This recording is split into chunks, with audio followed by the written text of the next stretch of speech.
है तैयार हम कांग्रेस की इस बड़ी सभा के लिए। कांग्रेस के बड़े नेता यहां पर पहुंचे हुए और उसके साथ साथ आने वाले चुनाव के लिए कांग्रेस की स्ट्रेटेजी एक तरीके से इस रैली के जरिए लोगों को पता चलेगी और उसके साथ साथ सीट शेयरिंग के टॉक्स भी शुरू हो जाएंगे। और हमारे साथ कांग्रेस के वरिष्ठ नेता सलमान खुर्शीद इस वक्त मौजूद है और जो कांग्रेस की सीट शेयरिंग कमेटी जो बनाई गई है दिल्ली में उसके एक अहम सदस्य है। खुर्शीद सर, कल सीट शेयरिंग की बातचीत शुरू हो जाएगी पार्टी के भीतर। इंडिया अलायंस पार्टनर्स के साथ किस तरीके से बातचीत होगी, किस तरीके से आप रोड मैप उसको देख रहे हैं, क्या सोचा हुआ है पार्टी ने, किस तरीके से आगे बढ़ेगी? देखिए, हमारी पार्टी में बहुत काम तो पहले से चल रहा है, चलता है और तैयार है, लेकिन उसको इस बैठक के लिए और जो हम लोग चर्चा होगी, अन्य पार्टियों के साथ चर्चा होगी, उसके लिए हमें पहले अच्छी तरह से गहराई से उसको समझना है। तो अभी हम जो बैठकें करेंगे 2 दिन और आज से शुरू है, वो कल परसों दिल्ली में होगी। आज बंगाल के लोगों से हम मिल रहे हैं, तो जब नागपुर में मिलेंगे, आज वो नागपुर में मिल लेंगे क्योंकि रैली तो हम दोपहर में है, उससे पहले हम मिल लेंगे और उसकी हम तैयारी करने के बाद जब हम पूरी तरह से समझ लेंगे कि हर प्रांत के बारे में हमें क्या बात करनी है और कैसे बात करनी है, तब हम अन्य पार्टियों से, हमारे जो सहयोगी पार्टियां हैं हमारे इंडिया अलायंस में, उनसे पर हम लोग बैठ के चर्चा करेंगे। सर, प्रमुख राज्य इसमें नजर आ रहे हैं जो महाराष्ट्र है, बिहार है, बंगाल है, पंजाब है और दिल्ली है। क्या उत्तर प्रदेश भी है? जी हाँ, उत्तर प्रदेश भी है। सबसे ज्यादा संख्या उत्तर प्रदेश की सीटों की है और उत्तर प्रदेश में हमें समाजवादी पार्टी के साथ बैठकर बात करनी है। समाजवादी पार्टी का वहां अच्छा वर्चस्व है। समाजवादी पार्टी ने पहले बसपा के साथ समझौता किया था पिछले चुनाव में और उनकी कुछ सीटें आई थी। हमारा समझौता किसी से नहीं था। इस बार हमारा समझौता समाजवादी पार्टी से है, तो क्या उसकी रूपरेखा रहेगी और क्या हमारा सीटों का बंटवारा किस स्थिति में हम लोग करेंगे, इस पर हमको गहराई से चर्चा करनी है। बीएसपी की बात निकली इसके लिए। आज ही बीएसपी ने कहा है कि अगर मायावती को प्रधानमंत्री पद का उम्मीदवार घोषित करते हैं तो वो इंडिया अलायंस का पार्ट बनने के लिए तैयार है। आप किस तरीके से देखिए, ये तो फिर देखिए, इंडिया अलायंस के बहुत सारे लीडर्स हैं। हम अकेले कांग्रेस पार्टी नहीं है, लेकिन और बहुत सारे लीडर्स हैं। उन सब लीडर्स को आपस में बैठकर ही ये चर्चाएं होती हैं। ये हम अपने लेवल पर तो ऐसी बात पे ना हाँ कह सकते ना कह सकते हैं, लेकिन उस लेवल के लीडर्स में आपस में जब बात हो तो ऐसा कोई भी प्रस्ताव आए, ऐसा कोई भी प्रपोजल आए, तो उस पर वो लोग विचार करेंगे। अभी तक जो हम लोगों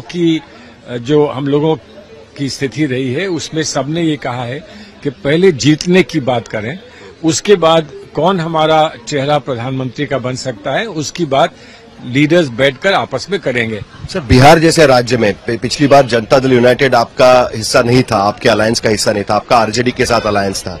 इस बार जनता दल यूनाइटेड भी है। क्या कांग्रेस उन ऐसे स्टेट्स में, महाराष्ट्र में हो या बिहार में हो, सीटें एडजस्ट करने को तैयार है? क्योंकि कम सीटें इस बार शायद कांग्रेस को मिल सकती है। क्या उस तरीके से सीट शेयरिंग कमेटी विचार कर सकती है इस रोड मैप? बड़े खुले मन से हमने आग्रह किया है सभी साथियों से, सहयोगियों से, कि खुले मन से हमको बैठकर ये निर्णय लेना है कि अधिक से अधिक सीटें हम लोग कैसे जीत सकते हैं। यहाँ पर एज एन अलायंस सब लोग मिलकर हम लोग कैसे जीत सकते हैं। ये सही है कि अलायंस में ज्यादा जीतेंगे तो जो सहयोगी दल हैं वो भी ज्यादा जीतेंगे, लेकिन हो सकता है किसी की एक कम हो, किसी की एक ज्यादा हो, किसी की 2 ज्यादा हो, 2 कम हो।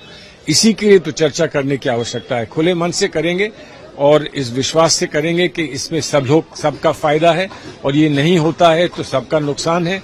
ये समझकर हम करेंगे तो हम अवश्य सफल होंगे। सर, आखिर में सर है तैयार हम ये घोषणा है आपके आज की रैली की, आपका जो 138वीं जो जन्मगांठ आप बना रहे हैं उसको लेकर। दूसरी तरफ हम देख रहे हैं कि अयोध्या में बीजेपी या सरकार की तरफ से एक बड़ा आयोजन किया जा रहा है। पूरे महीने भर ये आयोजन चलेगा। विपक्षी पार्टियां कह रही कि एक प्लॉय है, ये फंसाने की कोशिश की जा रही है। शिवसेना से या बाकी पार्टियों से भी रिएक्शन आ रही है। कांग्रेस इसके बारे में क्या सोच रही है? इसको लेकर किस तरीके से देखती है, किस नजर से देखती है? कुछ नहीं, वो अपना करें, हम अपना कर रहे हैं।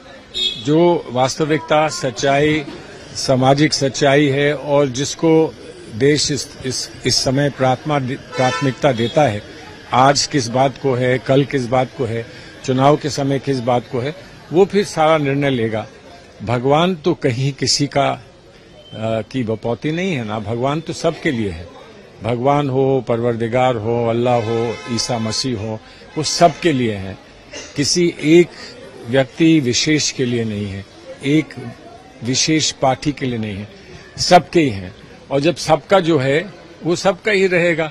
कोई कितना बखान करे, कुछ कहे, जो सबका है वो सबका रहेगा। और उसमें सबको आस्था है।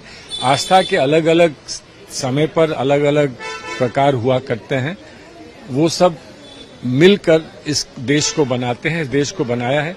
हमें हर्ष और खुशी इस बात की है कि ये देश जो है एक गुलदस्ता है, जिस गुलदस्ते में हर रंग का फूल है, हर सुगंध है, हर धर्म की हर आस्था जुड़ी है।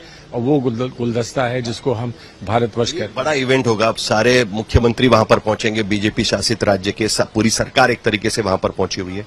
विपक्षी दल कहते हैं कि ये ट्रैप है। क्या ये पॉलिटिकल ट्रैप आपको लगता है? हमें कुछ कहने की आवश्यकता ही नहीं है। ये तो जहां आप लोग बहुत पूछेंगे तो कुछ ना कुछ कहेंगे। हम ये कह रहे हैं कि देश को तय कर लेने दीजिए ना। मेरी भूख है, मैं किससे मांगता हूं अपनी भूख दूर करें, वो भी भगवान से मांगते हैं। भगवान तो राजनीति का हिस्सा नहीं होते ना, भगवान तो सबके होते हैं। बार बार मैं ये कह रहा हूं कि हम सबके हैं। भगवान अगर प्रसन्न हैं, भगवान आनंद में हैं, भगवान खुश हैं, तो हम सब खुश हैं।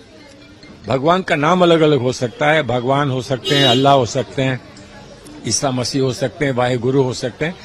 हम सबको स्वीकार करते हैं और सबके मिल जाने से इस देश का गुलदस्ता बनता है। बहुत बहुत शुक्रिया sir, thank you so much.